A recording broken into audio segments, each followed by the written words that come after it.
A ginástica artística, também conhecida por ginástica olímpica, nasce na Grécia. Seu pontapé inicial ocorre pela valorização da estética corporal e do preparo e desempenho físico para o trabalho militar, inerentes aos ideais clássicos gregos.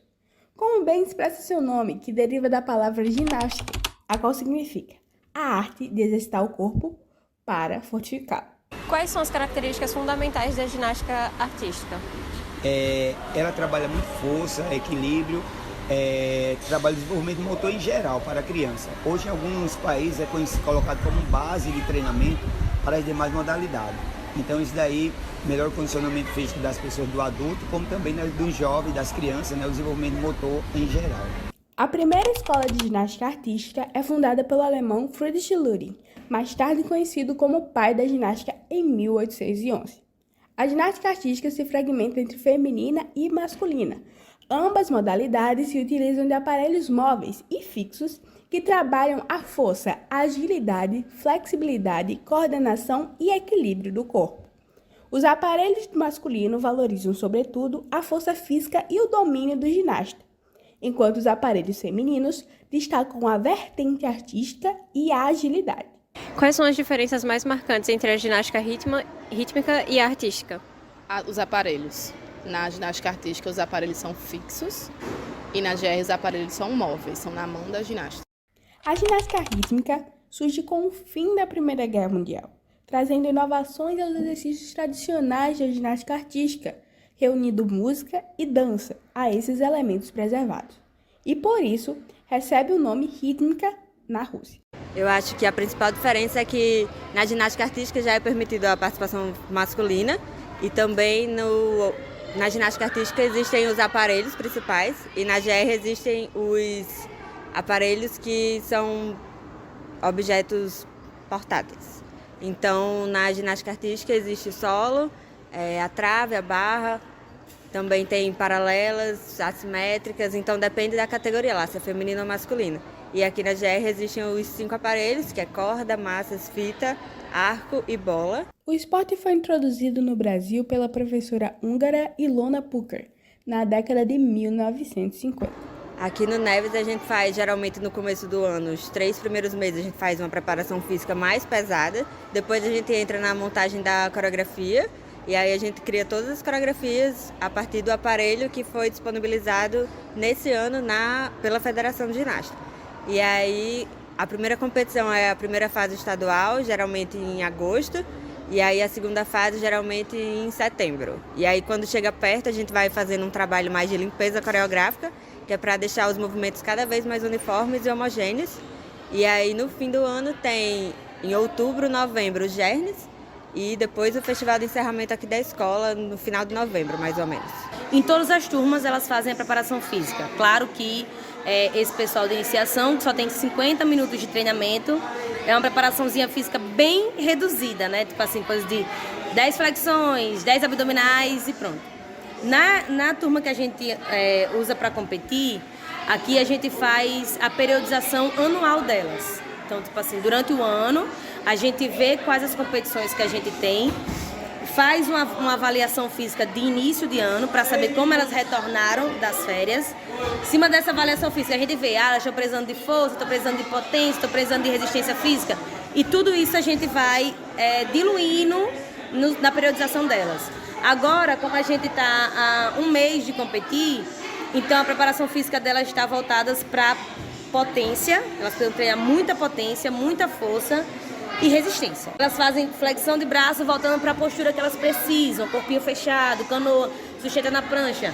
Então elas usam exercícios de musculação, mas que sejam específicos para a postura da ginástica. Pro dia a dia a gente tem um treino mais leve, é muito mais preparatório, a gente vai treinando as coisas que a gente quer fazer em alguma série.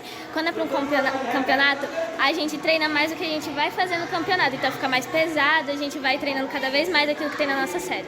O órgão responsável pela institucionalização e reconhecimento das modalidades da ginástica ao redor do mundo se chama Federação Internacional de Ginástica, corpo diretivo cuja sede é localizada na Suíça.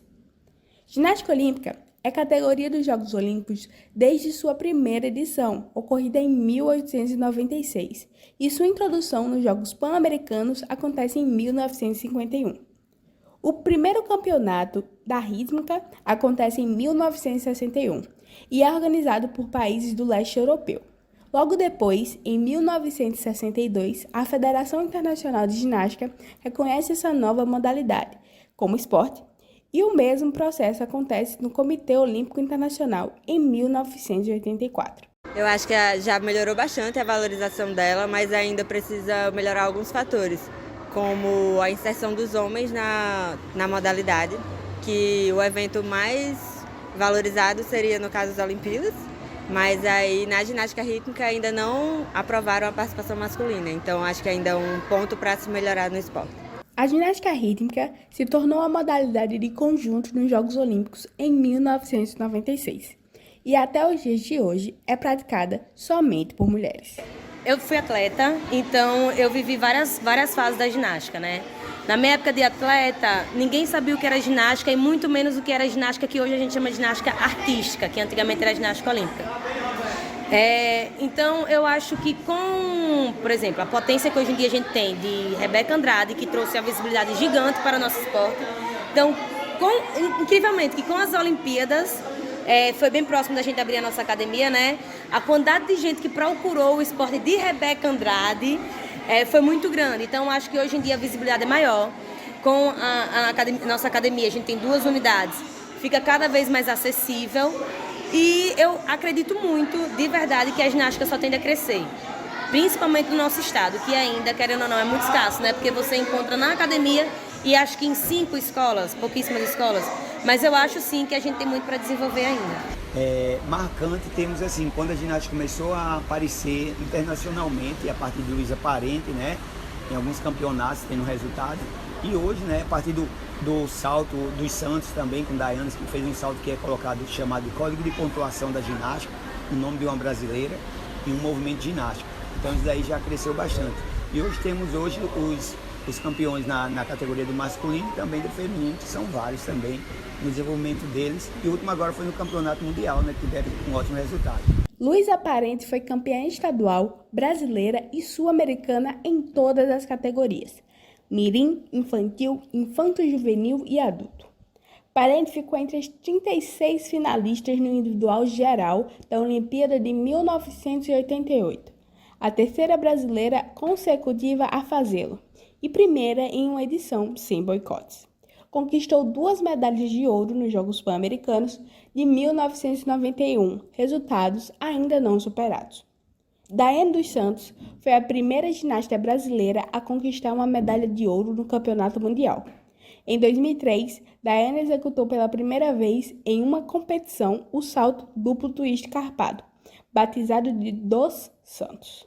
Foi no Mundial de Anaheim, na Califórnia, Estados Unidos. Duplo twist carpado, uma pirueta seguida de 2 voltas em torno de si, com as pernas esticadas em pleno ar, em menos de 2 segundos. Na ginástica artística brasileira, a atleta Rebeca Andrade recebe o destaque merecido pelo seu desempenho pontual nos campeonatos nacionais e internacionais de ginástica artística, nos quais compete pelo Flamengo. Foi a primeira atleta brasileira a ganhar 2 medalhas numa mesma edição das Olimpíadas e, em 2022, se torna a primeira brasileira a conquistar ouro na categoria individual geral. No cenário masculino, o paulista Arthur Zenetti guarda a conquista de seu primeiro latino-americano a conquistar ouro nas Olimpíadas entre as categorias de ginástica. Na ginástica rítmica, Bárbara Galvão, Débora Medrado, Giovana Oliveira, Dura Aracaki, Nicole Pício, Sofia Madeira e Vitória Borges têm acumulado medalhas em etapas de Copa do Mundo. Em escala estadual, o Neves também é um dos que são de base aqui no Rio Grande do Norte, na modalidade esportiva. Como também algumas, eu acho que 3 ou 4 escolas particulares que trabalham diretamente com todos os aparelhos montados, numa sala própria, né? Então, em termos de campeonatos, nós já tivemos resultados de primeiros, Nordeste, Norte-Nordeste também, e alguns atletas já participaram de torneio nacional e campeonato brasileiro. Já fomos campeãs de torneios nacionais, nos anos passados. Ano passado mesmo fomos campeã da categoria Mirim no Gernes. Muitos campeonatos de Gernes, incontáveis. Nós tivemos aqui no Colégio das Neves a atleta Clara Cardoso, que participou de vários Gernes, quer dizer, e teve resultado de campeã. Temos o atleta hoje Álvaro, também campeão estadual. Temos a atleta Beatriz Coutinho, que participa também de eventos dentro da escola. Muitos ginastas, como a história da ginástica no Neves é muito maravilhosa, é muito fantástica. Já foram formados muitos grandes ginastas aqui na escola. Temos diversas campeãs atleta ouro de Gernes, inclusive eu já fui atleta ouro de Gernes 2 vezes. Temos Gabriele Ribeiro, que foi atleta ouro no ano que foi primeiro lugar geral no vestibular. Temos Cecília Miranda, que também foi atleta ouro diversas vezes. Realmente a história do Neves na ginástica é muito florida, muitas medalhas.